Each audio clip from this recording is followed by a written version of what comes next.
नमस्कार शेतकरी मित्रांनो, मी आपला नितीन अग्रवाल आणि परत एकदा आपल्या सर्वांचे सहर्ष स्वागत करीत आहे.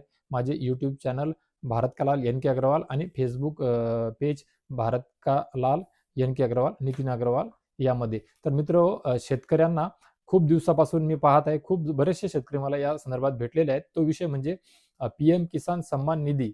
पी एम किसान सन्मान निधीच्या नवीन प्रक्रियेकरिता अर्ज करत असताना त्यांना येणाऱ्या अडचणी, बऱ्याचशा जणांचे पीएम किसान सन्मान निधीचे आणि नमो शेतकरी महासन्मान योजनेचे पैसे थांबलेले आहेत, खूप दिवसापासून बंद आहेत. त्यापैकी मी काही जणांना सहकार्य करून, मार्गदर्शन करून, मदत करून ते तर सुरू करून दिलेले आहे मित्रांनो. त्या व्यतिरिक्त सुद्धा खूप जणांचे बंद आहेत, परंतु त्यांना मोठ्या प्रमाणामध्ये अडचण येतात. नेमकं स्टेटसवर पाहायला गेलं तरी सुद्धा लक्षात येत नाही की बाबा राज्याच्या पातळीवर किंवा केंद्राच्या पातळीवर किंवा अजून कोणत्या ऑफिसमधून कुठून हे अडचण येत आहे आणि कशामुळे ब्लॉक झालेला आहे किंवा कशामुळे थांबलेले आहेत मित्रांनो. तर त्यामध्ये पीएम किसान संदर्भात अजून एक महत्त्वपूर्ण निर्णय घेण्यात आलेला आहे मित्रांनो. तर तो निर्णय काय आहे, त्या संदर्भात कोणते अधिकार कुणाला या अगोदर होते आणि आता कुणाला देण्यात आलेले आहेत, या संदर्भातला महत्त्वपूर्ण व्हिडिओ असणार आहे मित्रांनो. तर नक्कीच व्हिडिओ शेवटपर्यंत पाहायचा प्रयत्न करा. व्हिडिओ काही जास्त मोठा होणार नाहीये, तरी सुद्धा बघा, आपणा सर्वांना नक्कीच मदत होईल. तर मित्रांनो, पीएम किसान योजनेमध्ये मोठा बदल असा झालेला आहे की तो म्हणजे आता स्वयं नोंदणी अर्जावर आता केवळ कृषी अधिकाऱ्यांचीच कारवाई, तहसीलदारांना मंजुरीचे अधिकार रद्द झालेले मित्रांनो. म्हणजे शेतकऱ्यांनी फार्मर कॉर्नर मधून नोंदणी केल्यानंतर अर्ज प्रथम तालुका कृषी अधिकारी आणि नंतर जिल्हा कृषी अधिकारी हे मंजूर करणार आहे मित्रांनो. महत्वाचे विषय, अर्जाच्या तारखेपासून 2 महिन्याच्या आतच मंजुरी किंवा नामंजुरी करणे बंधनकारक ठेवण्यात आलेले आहे मित्रांनो, ज्यामुळे प्रलंबित अर्जांचे वेगाने निपटारा होणार आहे मित्रांनो.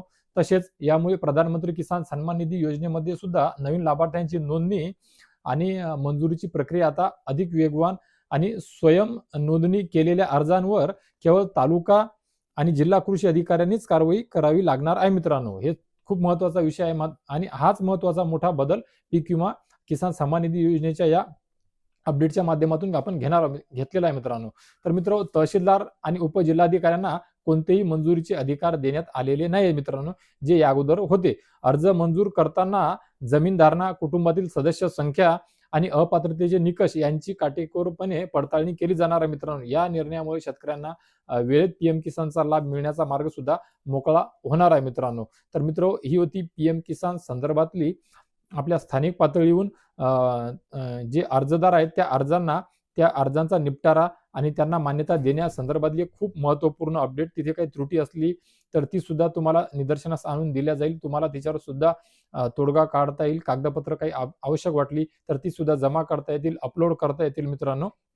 आणि ज्या नवीन जे पात्र नवीन लाभार्थी आहेत त्यांना सुद्धा ते अर्ज करता येणार आहे. म्हणजे शासन निर्णयानुसार 2019च्या अगोदरची जमीन असेल, वारसा हक्काने आलेली असेल किंवा खातेधारक मयत झाल्याच्या मुळे त्या नातेवाईकाला आली असेल, असे जे नियमात बसणारे आहेत त्या सर्व पात्र लाभार्थ्यांना याचा सुद्धा खूप मोठ्या प्रमाणामध्ये फायदा होणार आहे. आणि ज्यांचे पेंडिंग आहेत, ज्यांचे हप्ते थांबलेले आहेत, त्यांना सुद्धा कशामुळे थांबले, काय कारण आहे, काय रिझन आहे, काय एरर आहे, या सर्व गोष्टी क्लिअर होऊन जर ते नियमामध्ये बसत असतील तर त्यांना सुद्धा याचा लाभ पूर्ववत होण्याकरिता खूप मोठ्या प्रमाणामध्ये मदत होणार आहे मित्रांनो.